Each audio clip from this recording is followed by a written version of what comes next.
సగ్గుబియ్యం వడలు తయారు చేయడానికి కావాల్సిన ఐటమ్స్ ఏంటో ఇప్పుడు చూద్దాం. నానబెట్టిన సగ్గుబియ్యం 3 కప్పులు, ఉడికించిన బంగాళాదుంప 1, తరిగిన పచ్చిమిరపకాయలు 3, తరిగిన ఉల్లిపాయ 1, నానబెట్టిన పెసరపప్పు 1/2 కప్పు, నిమ్మకాయ 1, కొత్తిమీర కొద్దిగా, జీలకర్ర 1 టీ స్పూన్, అల్లం వెల్లుల్లి పేస్ట్ 1 టీ స్పూన్, ఉప్పు తగినంత, కారం తగినంత, నూనె డీప్ ఫ్రై కి సరిపడా. సగ్గుబియ్యం ఒక half an hour hot water లో పెట్టుకోవాలి. ఇంకా పెసరపప్పు కూడా కొంచెం ఒక హాఫ్ అన్ అవర్ ముందు నానబెట్టి పెట్టుకోవాలి. ఇంట్లో బాయిల్డ్ ఆలు వేయాలి, మ్యాష్ చేసుకోండి. ఆయిల్ హీట్ చేసుకోండి.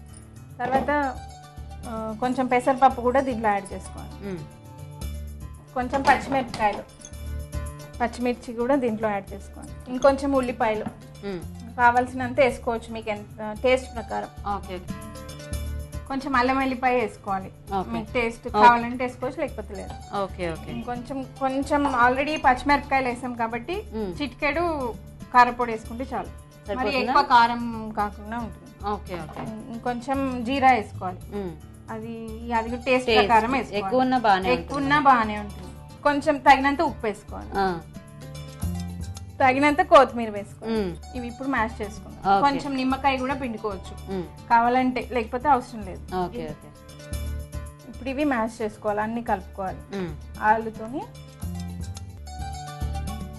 ఆయిల్ వేడైంది సరిపోతుందా?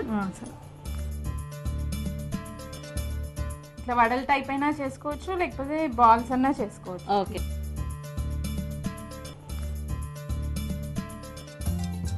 ఆఫ్ చేసేద్దామా? ఆఫ్ చేద్దామండి. అయిపోయింది.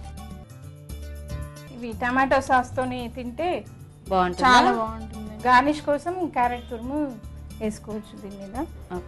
ఓకే కొంచెం కొత్తిమీర కూడా వేసుకుందాం. ఓకే అండి, అయిపోయిందండి. సగ్గుబియ్యం వడ రెడీ అండి.